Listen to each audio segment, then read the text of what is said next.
პირველად შეთანხმებით ასე ვართ მოლაპარაკებულები, რომ თბილისის მაჟორიტარულ ოლქებში გავაკეთოთ მაქსიმუმი, რომ შეთანხმება შედგეს ოპოზიციურ პარტიებს შორის. და მე მაქვს ძალიან დიდი იმედი, რომ ყველა წამყვანი პოლიტიკური პარტია მიიღებს ამაში მონაწილეობას. ეს სასაცილოდ მნიშვნელოვანი არის. და ნაციონალურ მოძრაობასაც შეეხება, სრული პასუხისმგებლობით შემიძლია გითხრათ, მე ვარ ადამიანი, რომელიც ნაციონალურ მოძრაობას წარმოვადგენ ამ მოლაპარაკებებში. მე პირადად. ასე რომ შემიძლია გადაჭრით თქვა, რომ ნაციონალური მოძრაობა ყოველთვის ამ პროცესში თამაშობდა, ამ წუთასაც თამაშობდა, მომავალშიც ითამაშოს უახლოეს დღეებში. მხოლოდ და მხოლოდ პოზიტიურ როლს. ნაციონალური მოძრაობა პირიქით დაინტერესებულია, რომ შეთანხმება შედგეს პარტიებს შორის. თბილისში განსაკუთრებით.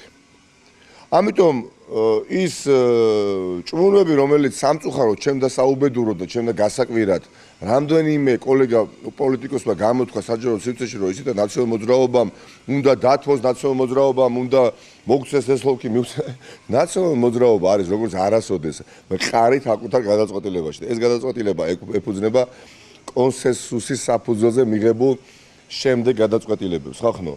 ან მანამდე მიღებულ გადაწყვეტილებებს.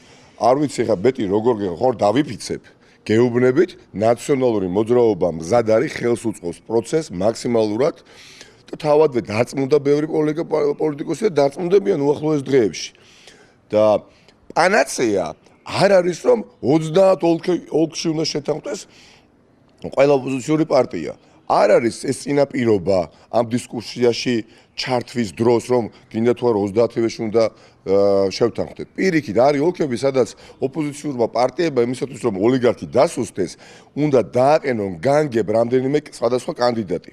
რეგიონებში განსაკუთრებით.